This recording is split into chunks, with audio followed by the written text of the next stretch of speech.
mets les 12 000 sur la table, tu mets pas une demi, tu mets une full position. Là, le marché, pendant la nuit, à 3h30 du matin, alors que tu es toujours debout, puisque tu as un trade en effet de levier sur tes gains de la semaine précédente.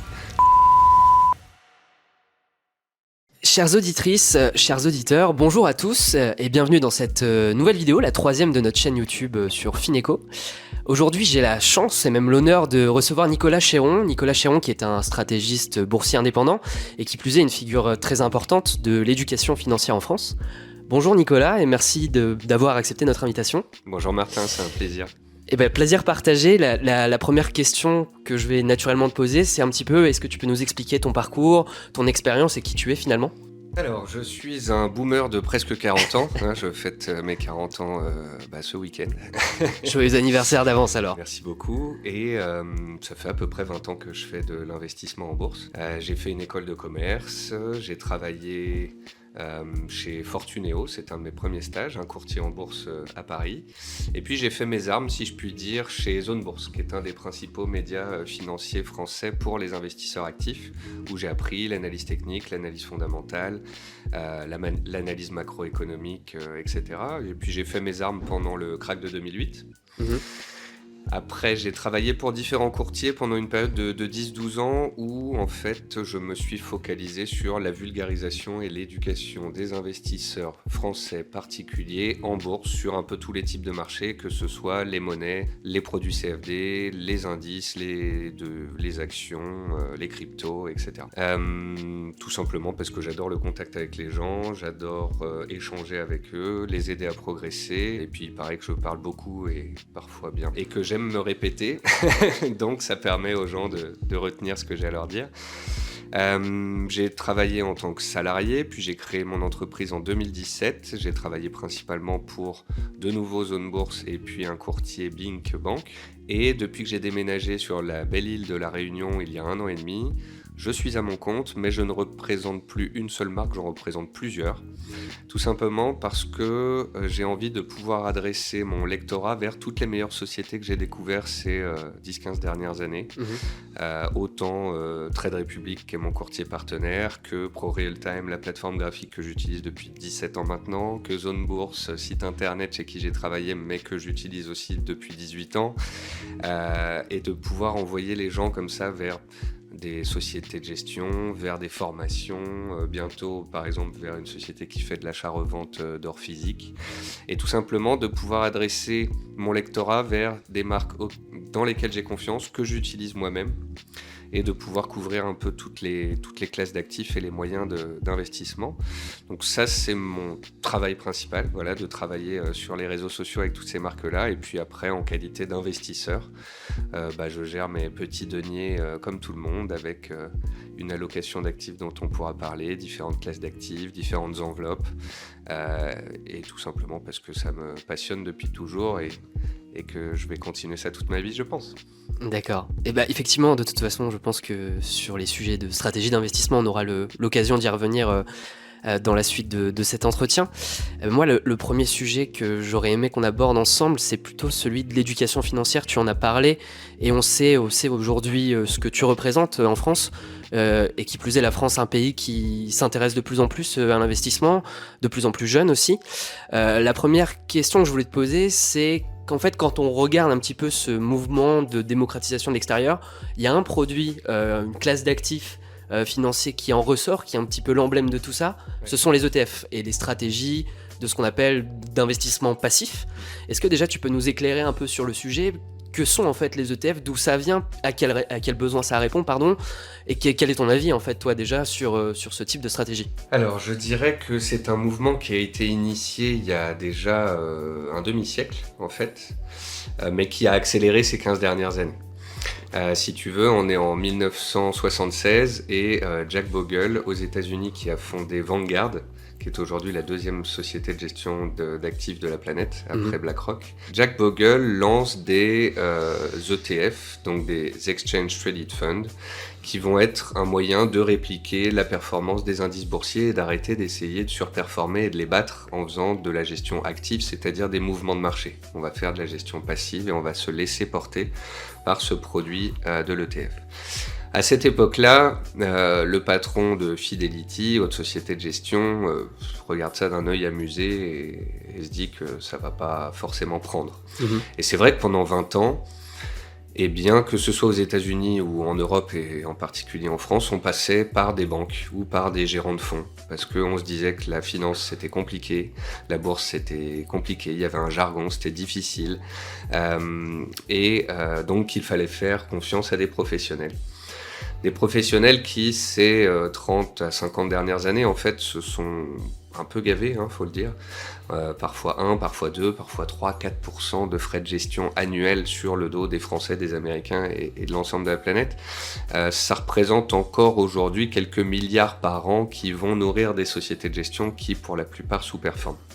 Parce que c'est à ça qu'on est arrivé, justement. Et c'est pour ça, je pense, que les conseillers en gestion de patrimoine et les particuliers, ils sont venus naturellement ces 10-15 dernières années. Bon, il y a eu l'avènement d'Internet, plus d'éducation, plus de ressources, l'envie parfois de payer moins de frais, d'aller sur des produits qui allaient te coûter moins cher, l'envie de faire par soi-même plutôt que de faire. Et puis, il y a tout simplement des études comme l'étude Spiva et l'étude Morningstar qui sont sorties ces 2 dernières années, qui nous ont dit que 95% des gérants aux États-Unis faisaient moins bien que leur indice de référence. Donc, grosso modo, le S&P 500 qui regroupe les 500 plus grosses capitalisations américaines. Depuis 15 ans, on a naturellement des flux qui sont allés vers la gestion passive. Et fin 2023, aux États-Unis, les montants dans la gestion passive ont dépassé les montants dans la gestion active. Alors c'est aussi parti d'un constat simple, c'est que les gens n'ont pas le temps ou l'envie de gérer activement, de passer des ordres, d'essayer de trouver quand le marché est bas ou le marché est haut, de sauter d'action en action ou de secteur en secteur, et tout simplement par manque de connaissances, par manque de temps et tout simplement l'envie de ne plus payer ces 2% de frais de gestion à des gérants, ils sont passés sur des ETF indiciels.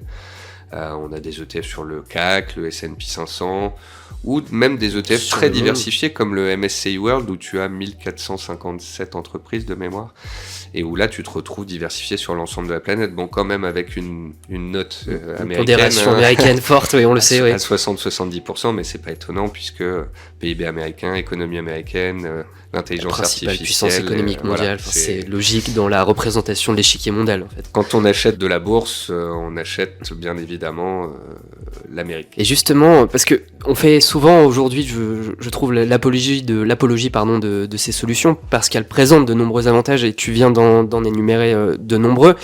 Mais je trouve, moi, il y a une phrase souvent qui ressort quand on parle d'ETF, c'est il faut investir une somme régulière dans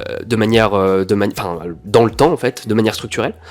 Et c'est comme ça qu'on peut créer un patrimoine à très long terme. C'est une stratégie qui fonctionne, qui mathématiquement est très viable, mais je trouve qu'on a tendance aussi à sous-estimer l'impact de la psychologie aussi sur ce genre de situation, parce que investir 200 € par mois sur nos 10-15 premiers 1000 € n'a pas du tout le même impact que gérer un portefeuille qui a déjà atteint 500 000 €, alors que les intérêts composés vont vraiment, entre guillemets, faire leur job à ce niveau-là pour atteindre le million, par exemple. Sur la fin. Et on a tendance, je trouve, à sous-estimer la psychologie, et c'est un petit peu le sujet qu'on voulait traiter aujourd'hui. C'est du coup, une fois qu'on se dit ça, ok, l'investissement passif c'est bien, mais est-ce qu'on doit tout jeter dans l'investissement actif aussi ? Non, et c'est... Je pensais d'ailleurs lancer des petites vidéos bientôt qui s'appelleraient Les deux mon capitaine. Il faut faire de l'or ou de l'argent ? Il faut faire les deux. Il faut faire du bitcoin ou de l'ethereum ? Il faut faire les deux. Est-ce qu'il faut faire de l'immobilier ou des actions ? Il faut faire les deux. Est-ce qu'il faut faire de la gestion active ou de la gestion passive ? Je pense qu'il faut faire les deux. Alors on va voir dans quel cadre faire de la gestion active et quels sont les risques aussi et les difficultés qu'on peut en avoir. D'abord, traitons ça pour la gestion passive. Ouais. C'est trop simple en fait. C'est trop simple et on n'aime pas ça. Donc on essaye toujours de faire mieux. Le problème c'est que en bourse comme dans beaucoup de choses, le mieux est l'ennemi du bien et à vouloir faire mieux, on fait moins bien. Il y a aussi une envie pour notamment les hommes en bourse de vibrer. C'est-à-dire, je m'explique, les femmes en bourse quand elles investissent grandement, majoritairement, à très long terme, elles bougent plus. Et elles se sont posées, je dirais, les bonnes questions en amont. Qui suis-je ? Dans quoi je veux investir ? avec quelle société je suis à l'aise pour les 10 prochaines années. Les hommes, on a besoin de vibrer, on a besoin d'adrénaline, on a besoin de transactions, on a besoin d'aller faire un petit coup de temps en temps, on a besoin de faire des paris spéculatifs, et en fait, on a besoin de faire beaucoup de choses qui sont négatives pour nous-mêmes. Mais c'est pas grave, ça nous rend vivants en fait. Ça nous titille. Ça nous rend vivants.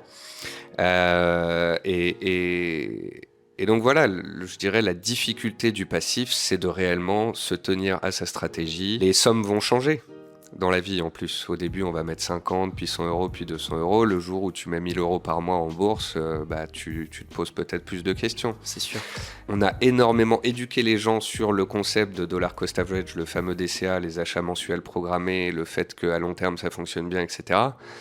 Mais je suis convaincu qu'à la première crise où on aurait une baisse graduelle des indices pendant 2 ans, y a une partie des gens qui vont se dire « Ah, ça chute, faut que j'arrête mon DCA ». C'est déjà des questions que j'avais eues en 2022 quand les actions américaines de la tech baissaient, ou en 2020 pendant le Covid. Le crack du Covid, ouais.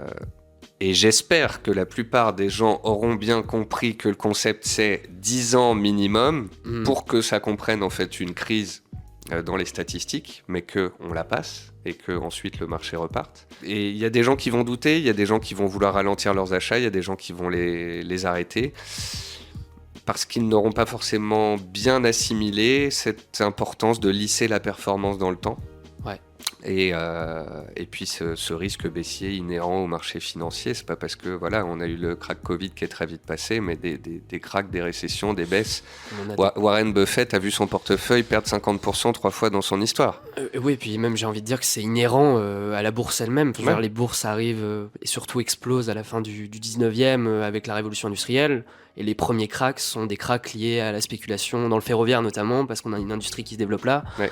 Et en fait, on revient toujours à l'importance de la psychologie. Ouais. Et c'est ce qui fait, pas la volatilité, mais j'ai envie de dire la cyclicité aussi des marchés. Oui. Et donc en fait, l'enseignement que, si je comprends ton message que tu as envie de donner, c'est de dire, oui, en fait, l'important, c'est de rester discipliné, d'avoir un plan et de faire fi de tous ces facteurs un peu émotionnels, psychologiques, et de rester rigoureux en fait. Il faut devenir une machine en fait, effectivement. C'est pour ça qu'il faut se poser les bonnes questions en amont. Qui suis-je? Quel âge j'ai? Est-ce que je vais avoir besoin de l'argent que je mets en bourse à un moment dans ma vie pour acheter une voiture, un appartement ou payer les études de mon enfant? Quelles enveloppes je vais utiliser? Ça, c'est en amont, c'est pareil. En France, c'est très important de se poser ces questions-là. Est-ce que j'ouvre un compte titre, un PEA, une assurance vie? Est-ce que je bloque une partie des montants ou pas? Est-ce que je peux ouvrir un PER parce que j'ai des impôts un peu élevés? Est-ce que j'ai la chance d'avoir un PE dans l'entreprise dans laquelle je travaille? Donc d'abord, qui suis-je? Sur combien de temps je suis prêt à investir? Est-ce que je suis prêt à me manger un crack boursier? Est-ce que j'irais même jusqu'à dire je vais l'apprécier? C'est-à-dire, est-ce que j'ai hâte que mes cryptos perdent 75% pour pouvoir en acheter plus? Est-ce que j'ai hâte que les actions du CAC se cassent la figure pour pouvoir en racheter 20-30% moins cher? Ou est-ce qu'au contraire, je vais être complètement tétanisé? Et si tu as bien compris en amont le fonctionnement des bourses, l'importance des crises, d'épurer en quelque sorte le marché, de cette opportunité que cela crée pour acheter, c'est notamment une autre interview que je fais cette semaine, les crises source d'opportunités, tu vois. Bien sûr. Donc j'essaye aussi, dans mon discours actuel, parce qu'on est sur des niveaux élevés, peut-être qu'on en parlera plus tard, de donner des messages en filigrane comme ça pour bien faire comprendre que si ça baisse demain, ce sera peut-être enfin une bonne nouvelle pour acheter moins cher. Voilà. Ok, je comprends. Donc c'est pas si facile que ça de faire des ETF, c'est pas si facile que ça de faire du passif. Le plus tu t'es posé des bonnes questions en amont, le plus tu achètes des choses avec lesquelles tu es en phase, le plus tu as utilisé les bonnes enveloppes, le mieux tu es préparé psychologiquement pour pouvoir affronter tout cela.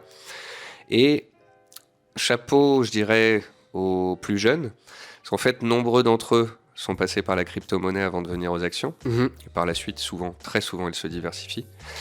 Ils ne restent pas que sur les cryptos. Et en fait, avec les cryptos, tu as des cycles haussiers et des cycles baissiers assez rapides tous les 4 ans. Tu as une forme de... En fait, ce que tu veux dire, c'est qu'ils ont été vaccinés. Ils ont appris que le DCA, ça fonctionnait. Ouais. Et il y en a qui ont quitté parfois en cours de cycle, puis qui ont vu le cycle après se faire et qui se sont dit en fait ça fonctionne. Puis il y en a qui ont déjà vécu 2 cycles, certains, plus rares, 3. Ouais. Et les gens qui avaient bien compris que ça fonctionnait par cycle et que quand le Bitcoin perdait 85%, ce qui est arrivé 3 fois dans son histoire entre 2021 et début 2023, bah, ils ont acheté plutôt que de sortir quand FTX a fait faillite et qu'il y avait un sentiment de pessimisme exacerbé en fait. Ouais. Donc voilà, il faut se renseigner, connaître tout ça, connaître ces statistiques historiques, voir les cycles sur les cryptos, peut-être des cycles un peu plus longs sur les actions et que ça épouse la stratégie de très long terme. On a parlé beaucoup de psychologie là, et j'ai envie qu'on reste sur ce sujet-là, mais qu'on change d'univers en quelque sorte, parce qu'on a parlé d'investissement passif. Et toi, tu es investisseur actif, c'est ce que tu expliquais aussi en guise d'introduction. Ma première question, c'est, quand on parle d'investissement actif, en fait, déjà, on parle de quoi? Parce qu'il y a beaucoup de choses. Alors, on peut peut-être passer les types d'investissements actifs, je dirais, en partant des plus chronophages et dans les plus petites unités de temps, jusqu'à se rapprocher, en fait, de l'investissement passif. D'une idée d'investisseur passif, ouais. Tu vas avoir... tout à gauche de la courbe, des gens qui vont trader avec des algorithmes et qui vont faire des trades de quelques millisecondes. Au milieu de la courbe, tu vas avoir l'investisseur moyen terme qui tient des positions quelques mois, puis le long-termiste, le très long-termiste, le passif, le DCA, etc. tout à droite. Alors, j'insiste sur un point, c'est que plus on va à gauche de la courbe, plus on va dans des unités de temps courtes, plus il faut être une machine, plus il faut de la rigueur, de la psychologie, du money management, des règles très précises que l'on va appliquer tel un chirurgien qui va faire une opération ou un pilote de F-16 qui va prendre son envol. Et aussi le fait que tu verras au fur et à mesure des types de trading dont on peut parler, des types d'investissements actifs, pour moi, il y a peu d'élus dans certaines cases. Bon, commençons par le commencement, le trading algorithmique, de créer des robots de trading. Ce qui n'est pas fait pour tout le monde déjà. Voilà, c'est pas fait pour tout le monde, c'est souvent des geekos qui adorent coder des trucs. En 20 ans, je peux te dire que j'en ai vu des centaines de personnes se dire je suis ingénieur, je sais coder, je connais les statistiques, je vais par exemple essayer de coder pour avoir des pourcentages de réalisation sur des chandeliers ou sur des croisements de moyenne mobile, etc. On m'a présenté énormément de modèles. Ensuite, dans ces modèles-là, il y a ceux qui fonctionnent et dans ceux qui fonctionnent, il faut ensuite passer en réel. Et dans ceux qui passent en réel, qui font des gains et qui survivent à un crack, j'en ai vu que 2. Voilà. 2 personnes qui ont développé des robots qui sont d'ailleurs semi-automatiques, doivent en permanence les mettre à jour parce que les conditions de marché changent parfois. Quand tu as un marché haussier entre 2003 et 2008, que tu es tranquille et que tu peux racheter n'importe quelle boîte du CAC qui fait moins 15 sur une publication, tout va bien. Quand en 2008, tu as des boîtes du CAC qui perdent 20%, puis le lendemain, quand on reperde 15%, ton modèle, il fonctionne plus. J'ai comme ça un monsieur qui était passé de 100 000 à 1 million d'euros en l'espace de 5 ans et qui, pendant 2008, pendant la chute des marchés, a perdu son million en l'espace de 1 mois. Tu vois ? Parce que ça ne fonctionnait plus. Donc des personnes qui font ça, j'en connais très très peu, ils font ça dans leur coin, et ils font ça pour leurs propres deniers, avec plus ou moins de réussite. Après, il y a le scalper. Le scalper, c'est celui qui va faire des trades de quelques minutes. Il va souvent se servir du carnet d'ordre, il va se servir de certaines plateformes bien spécifiques, parfois du market profile, de regarder la structuration des prix. Concrètement, c'est quelqu'un qui va être devant. Là, pour le coup, c'est peut-être le seul qui correspond à cette fameuse photo où on voit 2 ou 3 écrans devant lui, des trucs qui clignotent dans tous les sens, des carnets d'ordre sur plein d'actifs, et puis il va aller se poser à gauche, à droite. Il va faire quelques trades dans sa journée. Il va quand même y passer énormément d'heures. Ça te use les nerfs, ça te bouffe moralement, ça te nourrit pas psychologiquement. Faut être un robot, faut être une machine. J'en connais 2 qui font ça. C'est des gens qui sont un peu Asperger, un peu dans l'autisme, etc., qui ont un rapport aux gens un peu particulier, un rapport à la machine, au trading, aux algorithmes, aux chiffres parfaits. Et j'en connais 2 qui, sur les 20 dernières années de ma carrière, font ça de leur vie, quoi. Parce que c'est une activité à plein temps, là. Là, on est sur du full-time, ouais. Toute la journée. Ouais. Après, on rentre dans des choses un petit peu moins professionnelles où on va avoir des particuliers. Après, on rentre dans une catégorie de swing trading. Donc, le swing trading, c'est à partir du moment où tu fais un trade sur plus de 24 heures. Ouais. Sur 2 séances et plus. Certains, c'est quelques jours. Certains, c'est quelques semaines. Va y avoir du swing trading parfois agressif, tu vois, tu vas jouer des tendances qui ont fortement baissé, tu vas jouer des rebonds techniques, tu vas jouer des cassures baissières, tu vas shorter le marché, tu es quelqu'un qui peut aller sur les small caps, les grosses capitalisations, qui va sentir le marché. Et j'en connais peu. Je connais beaucoup de gens qui ont des services de swing trading, etc. Mais souvent, quand je vois les gens en faire, c'est plus de la passion que de la réalisation de gains. C'est j'ai fait un gros coup sur une biotech, j'étais sur celle-là quand il y a eu une OPA, avec des périodes difficiles où t'es pas dans le marché, avec des périodes où tu es dedans mais tu as moins de réalisation. Le swing trading, encore une fois, c'est très peu d'élus, quoi. Tu vois, on peut citer en France Michael Andro, David Renan, c'est des personnes où je sais qu'ils font du trading, du swing trading, parfois qui se transforment en moyen terme. C'est des gens qui ont réussi à performer sur 20 ans, mais qui sont devenus professionnels en fait, et qui font de la formation, etc. Des particuliers réellement qui font du swing trading, il y en a beaucoup qui essayent. Mais ils essayent en étant au boulot, en réunion, puis en sortant aux toilettes pour aller passer un ordre, puis ils ont un stop qui est passé à midi pendant qu'ils étaient en déjeuner. Ils font ça à moitié. Le swing trading, c'est chaque trade, tu dois calculer ta taille de position, tu dois mettre un stop, que tu ailles aux toilettes ou bien manger ou quoi que ce soit, tous tes ordres doivent être préenregistrés, tu dois avoir des points de sortie, tu dois avoir une stratégie, et peu de gens s'y tiennent en fait. En fait, j'ai le sentiment dans ce que tu décris que la rigueur dont on parlait, dont l'investisseur passif a besoin, à mesure que les unités de temps se raccourcissent, on en a besoin encore plus en fait. Ouais.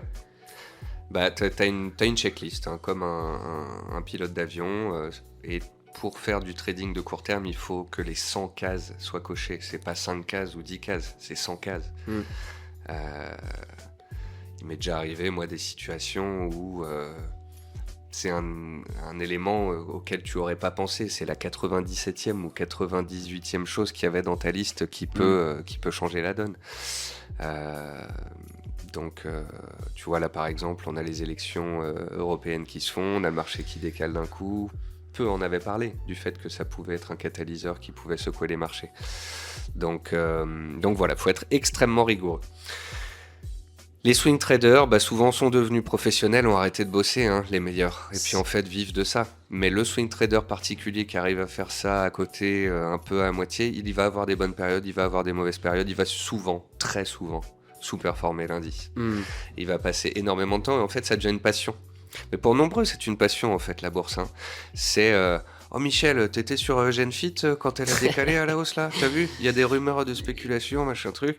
Et t'as plein d'histoires à raconter, t'as fait des beaux gains, t'as fait des grosses pertes, t'as vibré. Mais c'est comme faire un sport de combat ou avoir une passion qui te coûte tous les mois. Tu vas au squash, tu vas au sport, tu fais de la peinture, ça te coûte tous les mois. Tu fais de la bourse, ça te coûte un peu tout le long de ta vie, mais t'auras été dedans. Ça t'apporte autre chose que de l'argent en fait, finalement. Aussi, il faut le dire, parce qu'on est dans la caricature, mais il y a aussi des choses positives quand on est passionné par ces sujets-là. Moi, je pense déjà à l'ouverture d'esprit qui est nécessaire. J'ai l'impression que pour réussir, en tout cas de ma jeune expérience, et tu me confirmeras ou pas d'ailleurs, mais ça appelle une certaine forme d'humilité déjà face au monde et une certaine forme de curiosité qu'il faut entretenir au fur et à mesure du temps. Et en fait, on a l'impression de toujours rester jeune d'une certaine manière parce que le monde bouge et qu'on est obligé de le suivre si on veut réussir en tout cas. Oui. Je dirais qu'une des choses qui m'a le plus plu, c'est de suivre ce qui se passe sur la planète entière. Donc c'est macroéconomie et géopolitique, les mouvements de banques centrales, les taux d'intérêt, les grands blocs économiques qui évoluent et qui se transforment ces 20 dernières années. Tu sors vraiment du quotidien et de la petite politique française et tu prends du recul comme ça sur le monde entier, c'est extrêmement intéressant. L'humilité, c'est un truc de fou. Moi, parce que des fois, j'ai un ton un peu professoral sur les réseaux sociaux, tout simplement parce que j'essaie de faire passer des fois des messages, des idées un peu en les répétant et en étant un peu cash.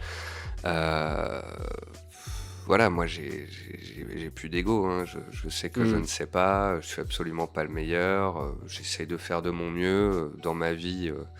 sportifs, de couples, d'investisseurs, de vulgarisateurs. J'essaie de mettre ma pierre à l'édifice. Voilà. Et je suis pas une star, je suis pas le meilleur. J'ai des années où je surperforme, d'autres où je superforme. Mais je me complais, j'aime bien ce que je fais. Voilà. Et qui tu es en fait, et t'es en phase avec ça. C'est peut-être ce qui compte. Donc voilà. Il y a un dernier type d'investisseur actif dont on n'a pas parlé. On a parlé de swing. Si on allonge encore un peu plus la durée d'investissement, l'horizon de temps, c'est celui en fait qui est là pour acheter des actions et les détenir à plus long terme, qui est là pour acheter de la qualité. On va parler un petit peu forcément d'analyse fondamentale. C'est on achète une boîte parce qu'on comprend le business. Enfin, un petit peu l'approche à la Warren Buffett en quelque sorte. Tu peux aussi rapidement nous faire un petit panorama de quelles sont les caractéristiques de ce type d'investissement et les must-have, si je puis dire, et ce qu'il ne faut pas faire? Alors, quand on sort du scalping, de l'intraday, du swing trading un peu sportif, on rentre dans la case moyen terme. Pour moi, la case moyen terme, c'est 2 mois et plus. Il y a le moyen termiste, il y a le long termiste, et puis au bout, il y a le très long termiste et le DCA. Il y a 2 grandes familles dans ces moyens long termistes. Il y a ceux qui font de l'analyse fondamentale et il y a ceux qui font de l'analyse technique et de l'analyse fondamentale. On va voir pourquoi. Petit teaser là. Il y a des gens qui font de l'analyse fondamentale et je les respecte totalement. Ils font des études poussées de certains secteurs, de certaines entreprises. Ils les connaissent sur les doigts de la main. Ils vont même aux réunions d'actionnaires rencontrer les PDG, parfois avoir... pas de l'information privilégiée, mais une sensation, de la sensibilité, rencontrer le management, les équipes, etc., voir la motivation. Quand par exemple tu mets un plan stratégique à 5 ans, ils vont avoir des bonus, tu sais qu'ils vont se donner. L'analyse fondamentale est très intéressante, il y en a beaucoup qui en font en France. Ça va être de l'analyse value, ça va être parfois des dossiers un peu délaissés, parfois illiquides, parfois où on espère des OPA ou bien une resynchronisation avec les valorisations du secteur. Et c'est des gens qui ont construit un portefeuille dans le temps, 5, 7, 10 valeurs, pas beaucoup plus, et qui connaissent les dossiers sur le bout des doigts. Voilà. Qui jouent des sociétés familiales très souvent, qui jouent des dossiers sur lesquels on peut avoir des OPA, et des dossiers peut-être dont on parle moins, qui ne sont pas sur des valeurs stars à la Nvidia et tout ça. On aura l'occasion de reparler rapidement de Nvidia tout à l'heure. Après, il y a ceux qui font de l'analyse graphique, et moi je suis pour faire les deux, analyse graphique et analyse fondamentale. Souvent les gens disent, faut commencer par l'analyse fondamentale pour savoir quels sont les dossiers de qualité recherchés par le marché, qui ont des business haussiers, donc des courbes haussières. On commence par l'analyse fondamentale et ensuite on va faire de l'analyse technique sur ces titres-là. Et puis, à force d'entendre ce faux débat entre analyse technique et analyse fondamentale, à force de voir que dans mes analyses graphiques, c'était les meilleurs dossiers qui allaient le plus haut, le plus vite, qui avaient le plus souvent des bons résultats ou qui étaient le plus souvent en OPA ou des choses comme ça, je me suis rendu compte que si tu commençais par filtrer l'Europe, par exemple, en disant c'est quoi les 100 actions les plus haussières en Europe sur 1 an, 3 ans, 5 ans, 10 ans, tu vas trouver 90% d'actions ultra qualitatives fondamentalement. Tu vas retirer quelques anomalies, une biotech qui a fait x10, des valeurs un peu hype, des choses comme ça qui ont des très belles performances sur 1 et 3 ans, mais pas sur 10 ans. Et avec ce filtre technique, en faisant de l'analyse technique, en regardant les plus belles courbes, les plus belles réussites, tu vas trouver par définition des boîtes de grande qualité, de croissance, que les opérateurs adorent.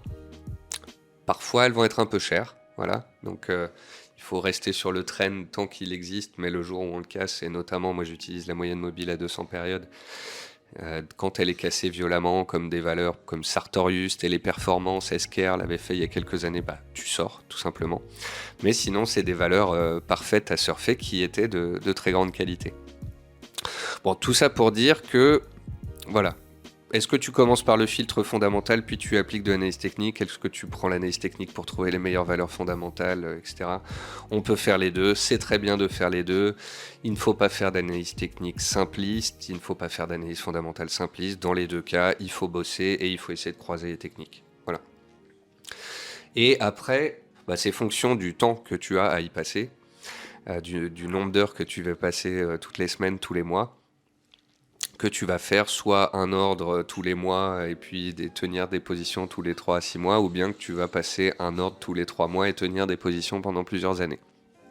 On revient finalement à qui je suis et qu'est-ce que je veux en fait. C'est toujours pareil. Exactement. Faut pas avoir la bougeotte et il faut savoir laisser courir les bonnes positions et couper les mauvaises.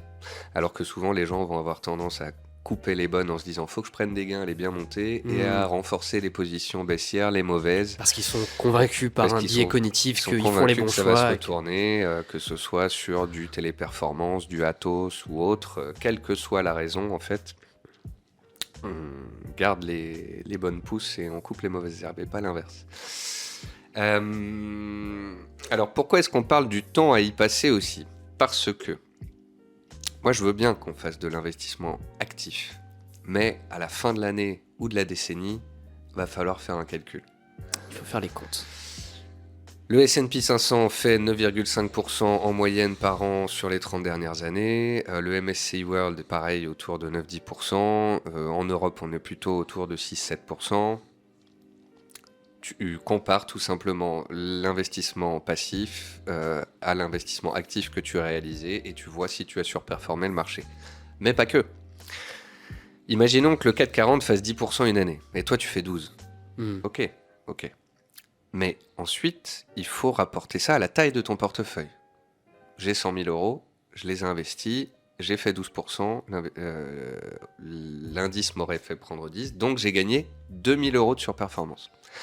Combien d'heures j'ai passé pour générer ces 2 000 euros? Oui, c'est ça, il faut raisonner en coût d'opportunité aussi, il faut pas oublier ça. En fait, tu fais comme tu descends en coût horaire de travail. Combien tu peux valoriser ton travail en fait? C'est ça. Et ton en temps fait, passé sur le marché. Quand tu retires tous ceux qui ont sous-performé le marché, et ils sont beaucoup plus nombreux, puisque même chez les pros, il y a 95% de gens qui sous-performent. Donc, il y aura énormément de gens qui sous-performent. Quand tu prends la poignée de ceux qui ont surperformé, et que tu divises le montant généré supplémentaire par rapport à de la gestion passive, et que tu le rapportes au taux horaire que cela t'a pris, on est souvent moins bien payé qu'un serveur chez McDonald's. Voilà. Parce qu'il faut avoir un gros portefeuille, avoir généré une belle surperformance pour que les dizaines d'heures que tu as passées sur ton téléphone... Alors ça va du temps du métro le matin ou soir où tu es en train de regarder un film, ou bien au week-end où tu es en promenade. Regardez si vous avez ça sur votre téléphone. Moi, tous les lundis, j'ai le temps moyen passé par jour sur mon téléphone portable. C'est un peu flippant de voir qu'en moyenne, tu y passes plusieurs heures, tu vois. Donc voilà, il faut se poser la question, si je fais du trading plus ou moins moyen terme, enfin on va dire de la gestion active plus ou moins moyen terme, est-ce que j'y passe pas trop de temps, est-ce que je suis rentable, est-ce que je surperforme, et quand je fais partie de la petite partie qui surperforme, qui fait de la bonne performance, etc., est-ce que ça valait le coup? Voilà. Et puis on revient aussi à, c'est ce qu'on disait tout à l'heure, à cette approche aussi un peu passion qu'on peut avoir des marchés financiers aussi, et ne pas aussi négliger en quelque sorte que ce temps passé, sans toujours aussi chercher à le valoriser monétairement parlant, c'est ça. Il peut aussi déboucher sur une ouverture d'esprit, une curiosité et des apprentissages qui peuvent nous servir dans d'autres champs aussi que ceux de l'investissement. Alors c'est beaucoup moins évident à calculer. Oui, c'est sûr, parce que c'est de l'immatériel. C'est à prendre en considération. Si tu constates que tu as surperformé un petit peu le marché, que tu as quand même passé beaucoup de temps, mais que tu as tellement appris de choses dans la vie, que tu t'es fait des nouveaux contacts. Un réseau, ouais. Un réseau. Moi, j'habite à La Réunion, on fait des apéros bourses. J'ai permis à des gens de se rencontrer entre eux, puis de faire ensuite du business entre leurs sociétés. Tu vois, un mec qui est dans l'industrie, un autre qui est dans le solaire, ils se sont mis à travailler ensemble et l'un a mis des panneaux solaires chez l'autre. D'autres fois, c'est sur la psychologie. apprendre qui je suis, la tolérance à la douleur, savoir être sous pression, savoir être curieux, savoir apprendre, etc. sur la macroéconomie, autant que sur la psychologie, autant que sur la géopolitique. Donc oui, tout ça, il faut le prendre en considération et c'est vrai que ça apporte énormément de choses. J'ai envie maintenant qu'on passe à la seconde partie de cette vidéo, qui est un peu atypique du coup, parce que comme on vous l'avait expliqué sur nos différents réseaux sociaux, maintenant on va passer un moment où finalement Nicolas va prendre le temps de répondre à vos questions. Donc vous en doutez, pardon, on n'a pas pu sélectionner les questions de tout le monde, sinon on y passerait la journée, voire peut-être le week-end. Mais donc voilà l'idée, on va procéder en 3 sous-parties en quelque sorte. La première, c'est de revenir un peu sur l'actualité des marchés. La première question que j'ai, c'est une question de William, qui est membre du Club Fineco pour le coup, et qui voulait avoir ton sentiment sur le cycle actuel des marchés. Est-ce que l'heure est plutôt à l'opportunité ou à la prudence, à ton sens évidemment? Question difficile, forcément. Oui, alors ça dépend si on parle géographiquement, sectoriellement. Tu vois, par exemple, on pourrait presque dire que la Chine a atteint peut-être un point bas dans son cycle il y a quelques mois et que son indice comme son économie sont soutenus énormément par les autorités chinoises depuis.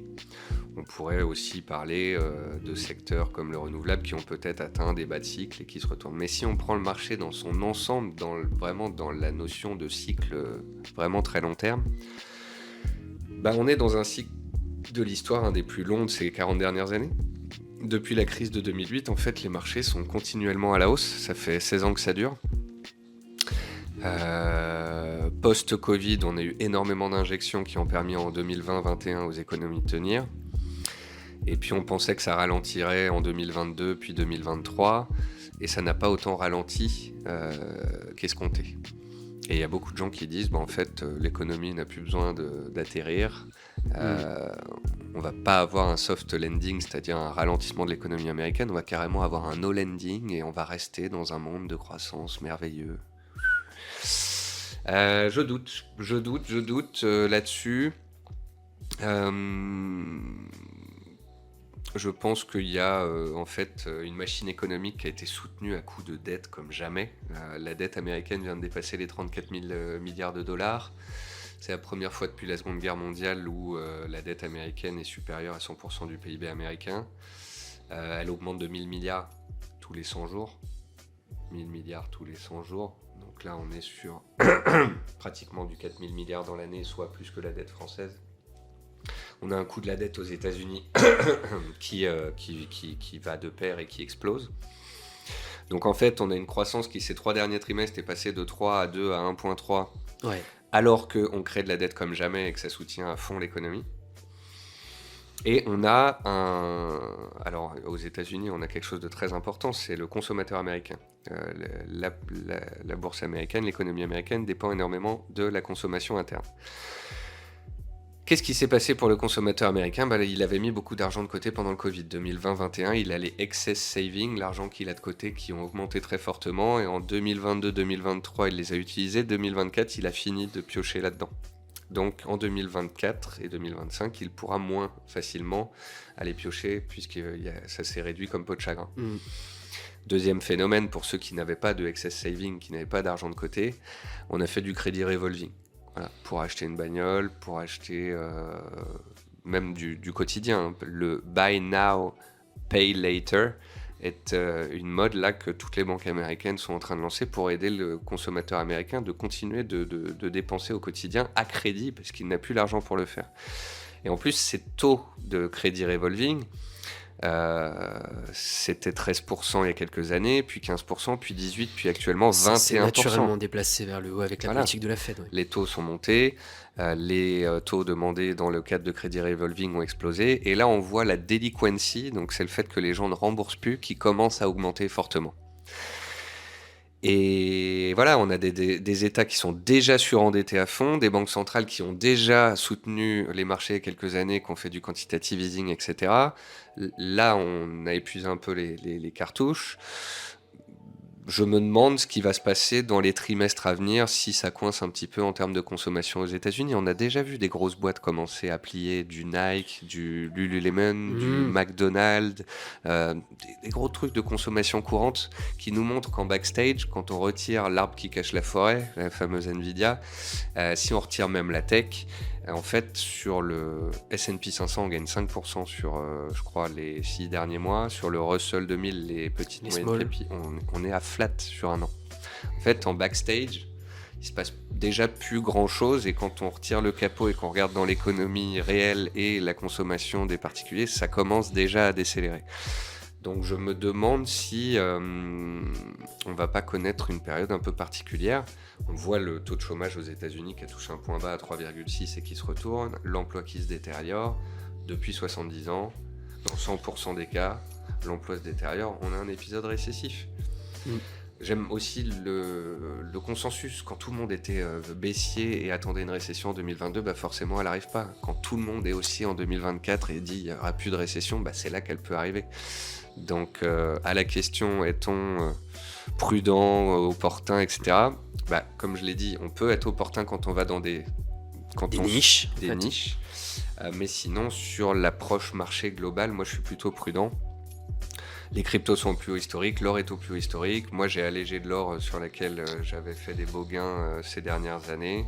Les actions sont sur des records historiques. Et pour moi, cette période d'avril-juin de latéralisation sous des records historiques sur le CAC, comme je l'ai dit avant de partir là pour un mois de vacances et d'interview, c'est la meilleure période pour nettoyer son portefeuille, remonter les stocks de protection sur les belles lignes de moyen terme haussières, couper les mauvais élèves et créer une poche de cash avant l'été pour pouvoir dormir tranquille parce qu'on a l'été, qui est une période particulière, et puis ensuite on a les élections américaines.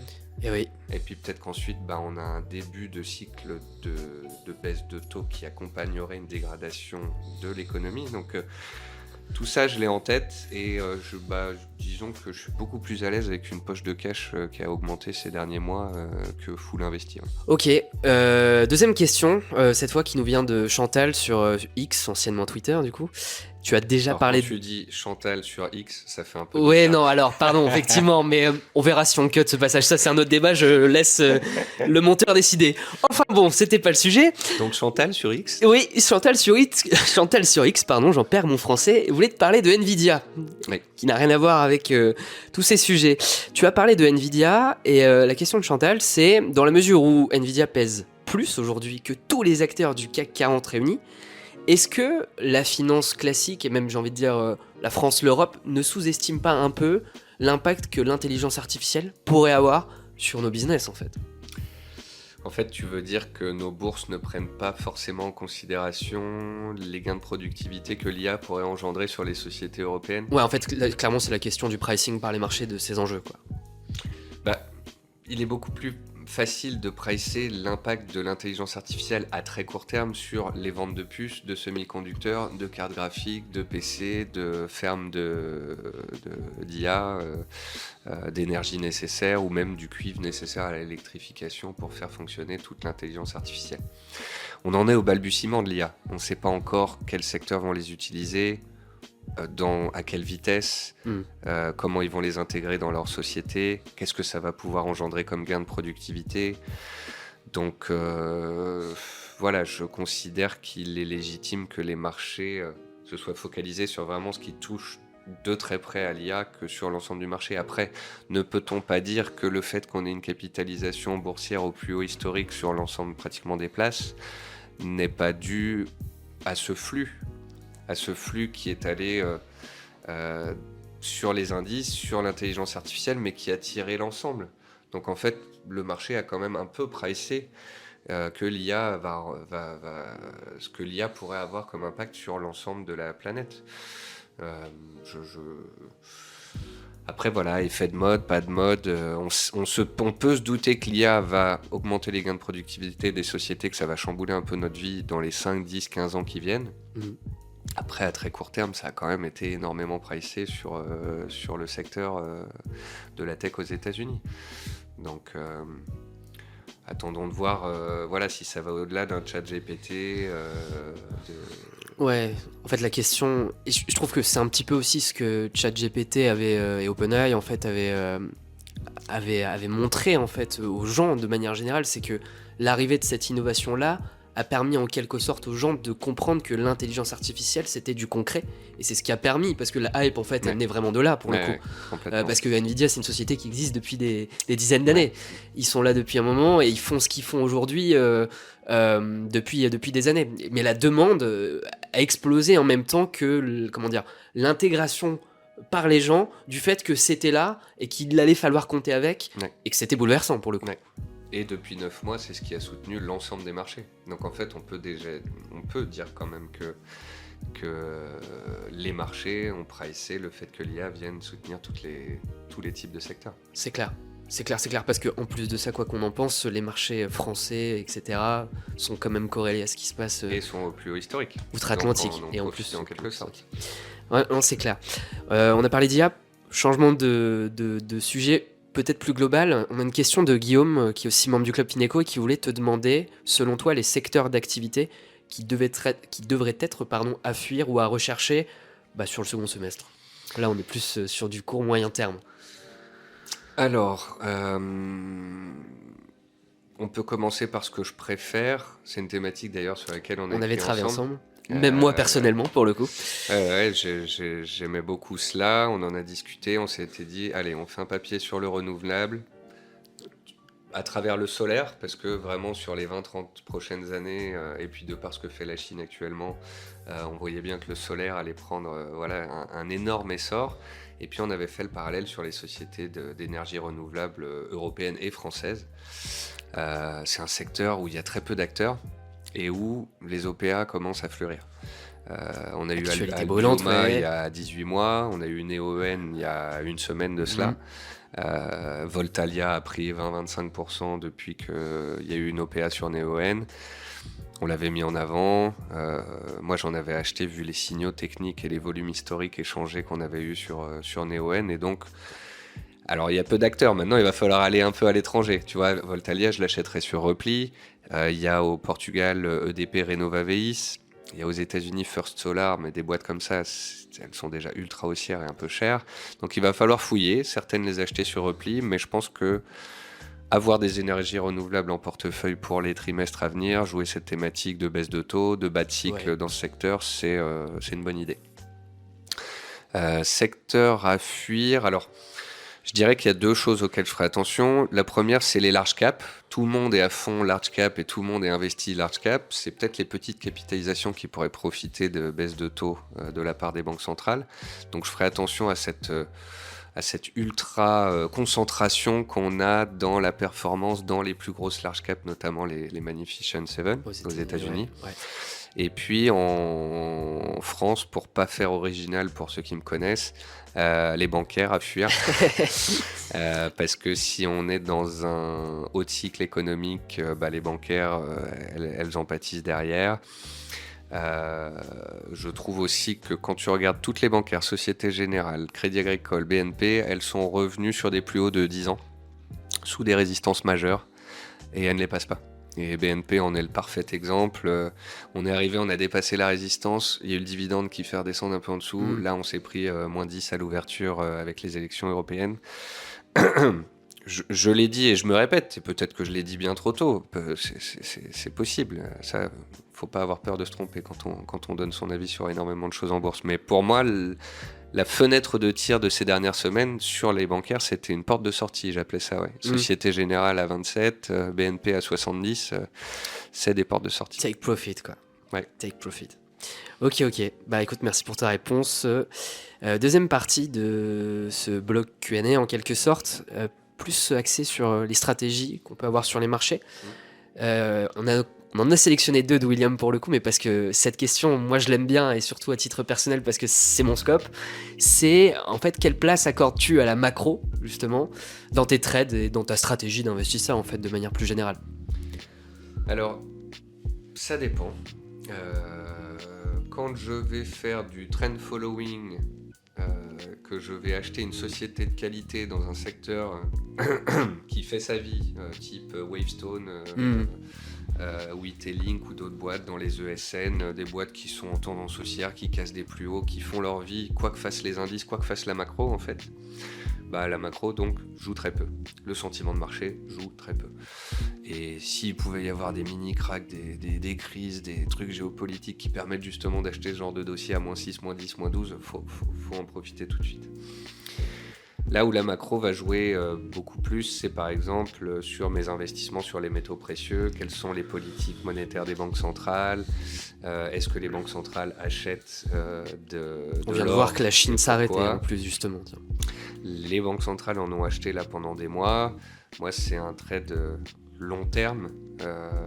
Ces dernières années, en fait, début 2022, grosso modo, tout était très haut. Les actions, les cryptos, etc. Et j'avais une poche de liquidité. Je me suis dit, qu'est-ce que je peux faire ? Acheter de l'or. Bon, j'avais un peu de chance. On est avant la guerre en Ukraine, etc. Oui, bien sûr. J'achète de l'or. On est à, je sais plus, 1600 ou 1700 dollars. Ouais. Voilà.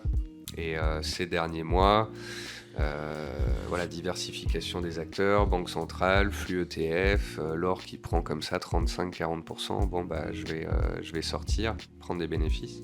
Ça, c'était un trade macro. Ouais. Ok.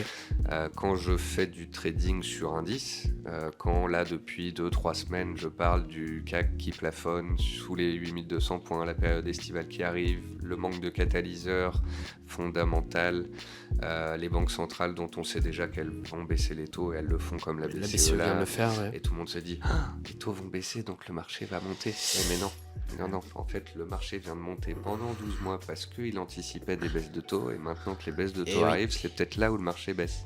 Parce que le marché il a toujours 6 mois, 1 an d'avance. Ouais. Donc ça c'est aussi du trade macro. Ok. Donc je vous lis avec grande attention sur les réseaux. Ça, la macro. Ce que tu fais, ce que vous faites. William y sait parce qu'on parle beaucoup justement ensemble sur ces sujets-là, de la macro en tout cas. Autre question qui nous vient de Rémi sur Twitter. Alors je vais la poser une première fois puis je vais aussi la reformuler. Sa question c'était quel est le pourcentage de son capital minimum alloué à un actif lorsqu'on fait de l'investissement à long terme. Et en fait, moi, la manière dont je la comprends, c'est finalement, est-ce que consacrer 1% ou 2% de son capital à un actif en particulier, c'est pertinent ? Autrement dit, est-ce que trop de diversification tue la diversification ? Alors effectivement, si c'est ça la question, en fait, il n'y a pas de pourcentage minimum. Ouais. En réalité, si tu fais du très long terme, ça peut être sur 1,5%, 1% ou 2% de ton capital. Simplement, si tu le fais sur 2% de ton capital, c'est que tu peux possiblement avoir 50 actifs dans ton portefeuille et tu te perds. Voilà. Je dirais que le minimum pour que ce soit significatif, mais aussi suivable, et que tu puisses avoir différents actifs et différentes classes d'actifs dans ton portefeuille, c'est 10%. Moi, pour donner grosso modo les pourcentages d'allocation, je prône plutôt de tendre vers 60-70% d'actions et d'ETF, avec dedans plus ou moins d'actifs, plus ou moins de passifs, qui était notre sujet d'aujourd'hui. Certains vont faire 80% de passifs et 20% d'actifs. Ouais. Moi, je trouve ça bien et je tends vers ça. Plus je vieillis, en fait, plus je vieillis, moins j'ai de temps à y passer, moins j'ai d'envie, plus je vais sur le long terme et jouer la stat long terme, en fait. Certains en font un peu plus d'actifs que de passifs. Encore une fois, il faudra regarder les résultats pour vraiment être sûr que c'est pertinent de l'avoir fait et de continuer de le faire. 60-70% d'actions d'ETF. Et puis ensuite, peut-être une petite poche obligataire, 5-10%. L'obligataire, en plus, là, tu me touches parce que c'est un sujet dont on parle beaucoup, nous, avec nos abonnés. Surtout dans une période où les taux sont élevés par rapport à l'histoire des 15, 20, même 30 dernières années. Et on peut se poser la question de est-ce que l'obligataire aujourd'hui est une opportunité ? Parce que bloquer des rendements à 4-5% sur le long terme avec des obligations, qui plus est, avoir aussi une perspective d'upside, parce que si les taux baissent, mécaniquement ces obligations vont aussi gagner en valeur, avec un rendement risque, parce qu'il faut le rappeler, les produits obligataires sont par nature moins risqués que les actions, c'est un vrai sujet pour le coup ça. C'est pas mal d'en avoir, un peu. Après, c'est un sujet complexe. Je dirais que c'est la roue du carrosse. C'est vraiment un des derniers sujets qu'on a expliqué aux Français. Même moi qui fais de la bourse depuis 20 ans, parce que les taux étaient restés tout le temps extrêmement bas, Bah je oui, m'étais forcément. pas trop posé la question. Donc on peut avoir une petite poche d'obligataire si on le souhaite. Après, il y a la poche crypto autour de 10%, et puis la poche métaux qui pour moi doit être plutôt autour de 20%. Après, je comprends très bien qu'un plus jeune de 20 ans me dise bah non, moi c'est l'inverse, je veux 25% de crypto et seulement 5% d'or, ou je veux pas d'or. Ouais. Encore une fois, cette allocation qui est très importante et qui pourra d'ailleurs faire le sujet d'une autre vidéo ensemble, l'allocation est extrêmement importante, ouais. Et moi, je pense que l'investisseur moderne est un investisseur diversifié et qu'il faut avoir toutes les classes d'actifs qui sont aujourd'hui facilement achetables. Oui. Aujourd'hui, c'est fou. Chez Trade Republic, avec qui je bosse, tu peux acheter des actions, des ETF, des obligations, des cryptos, des métaux avec une seule plateforme. Tu peux même acheter des obligations en direct. Et ça, c'est du jamais vu. Donc, c'est une chance de folie pour tous les investisseurs et les néo-investisseurs. Dernier bloc de cet entretien, c'est des questions qui sont plutôt liées à ton expérience. On a une question de Sovana qui, du coup, je te fais coucou, mais qui travaille aussi avec nous, avec l'équipe Fineco. Très belle recrue. Très belle recrue, on en est fiers. Ouais. Le directeur sportif de Fineco est pas mal. Je dirais pas qui c'est. La question, c'est à la lumière un petit peu de toutes tes expériences passées, tu en as parlé, FXCM, Bink, Zone Bourse, etc. S'il y a une leçon que tu dois retenir des marchés financiers, ce serait laquelle ? Faire simple. En fait, pour faire quand tu commences l'analyse graphique, tu ouvres un graphique et puis là tu découvres les indicateurs techniques. Ouais. Tu commences à en mettre plein et tu trouves des figures chartistes et tu veux utiliser des moyennes mobiles, des croisements avec des indicateurs, etc., etc. Et tu vas vers le compliqué. Puis tu apprends qu'en fait, il faut juste regarder l'action des prix, les niveaux horizontaux, et que le plus simple, le plus basique est le plus efficace. Et c'est peut-être une des raisons qui fait que je vends pas de formation à 3 000 € aujourd'hui. Déjà parce que j'ai compris que tous les investisseurs étaient différents, qu'il fallait qu'ils commencent par une introspection pour savoir qui ils étaient et ce qu'ils devaient donc détenir. Et vu que tout le monde est différent, je peux pas faire une formation sur il faut avoir ça et faire de cette manière-là, puisque ça va pas convenir à tout le monde. Mais faire simple dans le sens, il faudra acheter de nombreuses classes d'actifs et il faudra acheter, en fait, pour faire simple, de tout le temps. Voilà. Donc tu as un salaire, tu peux épargner une partie de ton salaire. Il y a des périodes où tu achèteras plus de vin, d'autres de l'art, d'autres de la voiture de collection, d'autres des actions Air Liquide ou de la crypto-monnaie. Peu importe, commence le plus tôt possible, mets de l'argent tous les mois, et c'est la régularité et la rigueur, le long terme, l'accumulation qui vont faire le job. Au fur et à mesure des années, on va mieux se connaître, on va voir quel projet de vie on a, on va peut-être modifier un peu son allocation, ouvrir de nouvelles poches comme l'assurance vie ou autre. Mais faut faire simple, faut y aller, faut juste commencer et mettre régulièrement et acheter tous les mois. Voilà, un peu de tout le temps. C'est une phrase que je dis souvent désormais. Ça fait un peu truc de vieux, mais en fait c'est simple. Et la dernière question pour terminer, vraiment personnelle là pour le coup, et je pense que c'est notre communauté, aussi la tienne, qui en meurt d'envie de le savoir. En tout cas, c'est dans ton histoire d'investisseur. Pardon ? Sur quoi ils vont me coincer encore ? Je sais pas, ça c'est pas moi qui ai choisi. Si, c'est moi qui ai choisi les questions. C'est finalement dans ton histoire d'investisseur, quels sont les pires et les meilleurs trades ou investissements que tu as fait en fait ? Le pire trade, il vient souvent après le meilleur. Ouais. C'est-à-dire excès de confiance. Donc, pendant des semaines, tu suis une action, un secteur, et puis tu rentres en position, tu complètes ta position, on va à l'objectif, voire même plus, tu fais un gain magnifique, et comme un con, le lendemain, tu te dis, c'est bon, je lis le marché. Je suis le roi du monde, ouais. Et là, tu prends un trade indiciel en effet de levier, à contre-courant, avant une stat que tu n'avais pas vue parce que tu n'avais pas vérifié ton calendrier comme un naze. Et puis là, tu perds la moitié de tes gains, ou même l'ensemble de tes gains. Et là, tu te dis, mais c'est dommage, c'est bête, c'est du gâchis. Voilà, ça c'est des trades qui cassent ta perf et qui cassent ton moral.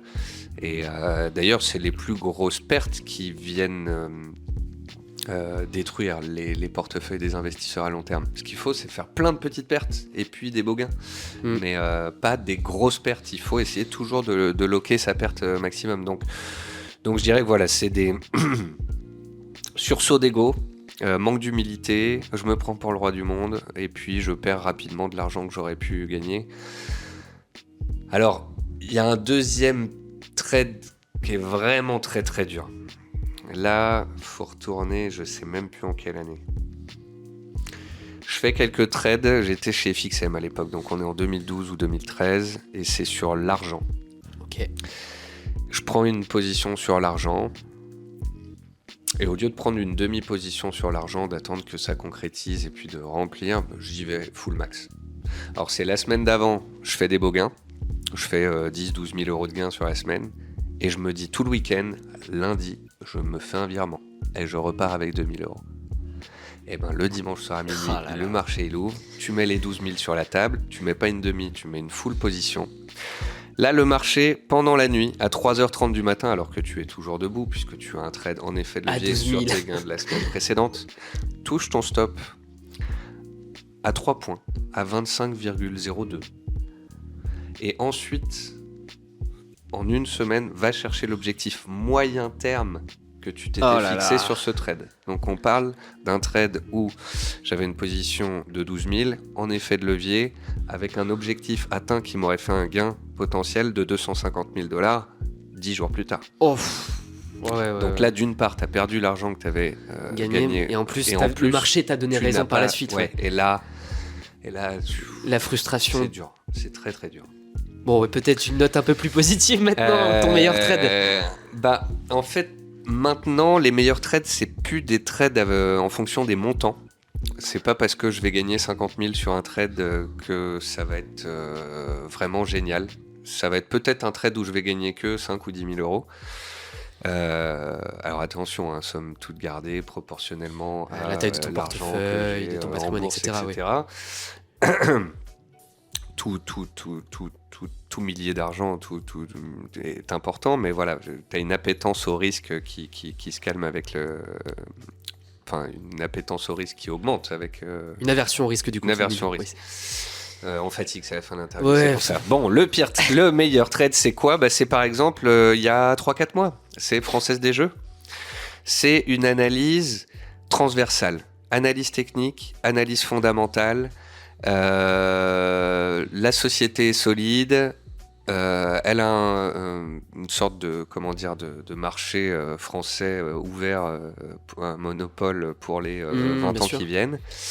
Une envie de croître en Europe, le dividende versé qui est pas mal, les résultats récents qui étaient bons, on est sur un niveau technique d'accumulation, puis je vois que en plus d'avoir touché une zone de moyen terme intéressante, on donne le signal de court terme, je rentre en position, je le partage en plus en toute transparence sur mes réseaux sociaux en disant je rentre là avec un stop très court, avec un objectif 1 à 10%, un objectif 2 à 20%. J'ai donc un ratio risque-gain de 2 pour 20, donc de 1 pour 10. On a donc un ratio quand même très important. Et ça part en 24 heures, donc tu te poses même pas la question. Enfin, même en 4 heures, t'achètes, boum, on a plus 2 ou 3%. On revoit pas ton point d'entrée. 4-5 jours plus tard, tu es à plus 7, plus 8%, tu as pratiquement atteint l'objectif 1, tu mets ton stop à ton cours d'entrée. Et 3 semaines plus tard, un mois plus tard, on touche ton objectif. Et là, en fait, tu te dis, quel que soit le montant, ce qui est intéressant avec ce trade, pourquoi c'est le meilleur, c'est parce qu'il remplit, j'ai réussi à cocher toutes les cases, de la psychologie, du money management, de l'analyse technique, de l'analyse fondamentale. Je suis rentré, je l'ai tenu, je suis sorti.